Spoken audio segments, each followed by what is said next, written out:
আমি এরকম স্মার্ট মেয়ে কোনো দিনও দেখিনি। মানে আমি যখনই কেক বানাই ও আমার কেক বানানো সবসময় দেখে আর আমার প্রত্যেকটা কাজে অনেক অনেক হেল্প করে। তো সেই রকমই একদিন আমার মানে আমার কেক বানানোটা দেখছিল, দেখতে দেখতে আমাকে বলছে, সব কিছু জিজ্ঞাসা করছিল যে দিদি এটা কি, ওটা কি, এটার নাম কি, ওটার নাম কি। তো তারপরে আমি সবটা বলছিলাম। একদিন আমাকে বলছে যে দিদি তোমার তো কেক বানানো আমি রোজই দেখছি, আমাকে একটু কেক বানাতে দেবে?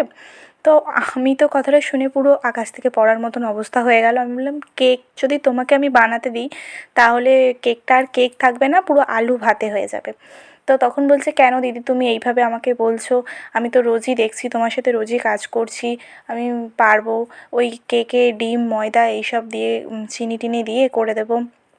তো তারপরে নেক্সট দিন যখন আবার কেক বানাচ্ছি, আবার এসেছিলো আমার কাছে কেক বানানো দেখতে।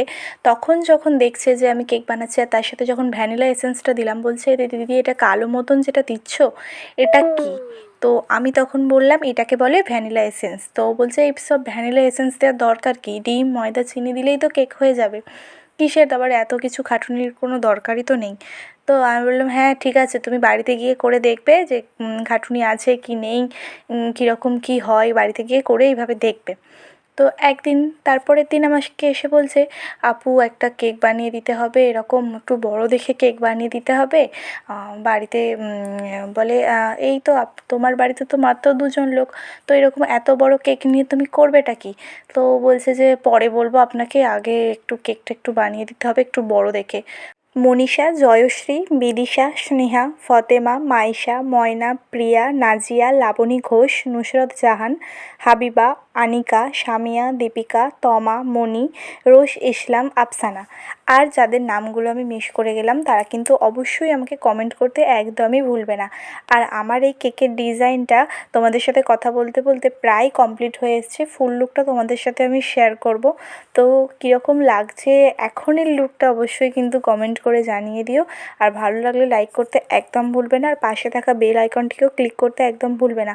পাশে থাকা বেল আইকনটিকে ক্লিক করলে সর্বপ্রথম আমার ভিডিও তোমাদের কাছে নোটিফিকেশান যাবে। আর এই কেকটা আমাকে অর্ডার করেছিল আমারই এক স্কুল ফ্রেন্ড, তার রেজিস্ট্রি উপলক্ষে কেকটা আমার থেকে নিয়েছিল। আমি ওকে কেকের অনেক ছবি দেখিয়েছিলাম, তার মধ্যে থেকে ও এই কেকের ছবিটা চুজ করে।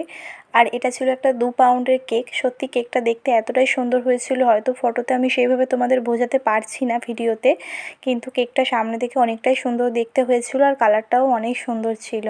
ওদের তো খুবই পছন্দ হয়েছে আর আমারও খুবই ভালো লেগেছে। কেকটা তো ওকে দিতে মনই চাইছিল না, মনে হচ্ছিল যেন আমি কেকটা বাড়িতেই রেখে দিই, মানে সাজিয়ে রেখে দিই, কোনোভাবে কাটার ইচ্ছা তো একদমই ছিল না।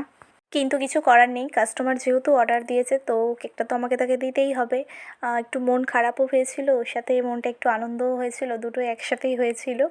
আর কেকের ডিজাইনটা তো দেখতেই পাচ্ছ, প্রায় কমপ্লিট বলতে গেলে কি, প্রায় কেন, পুরোটাই কমপ্লিট হয়ে এসেছে।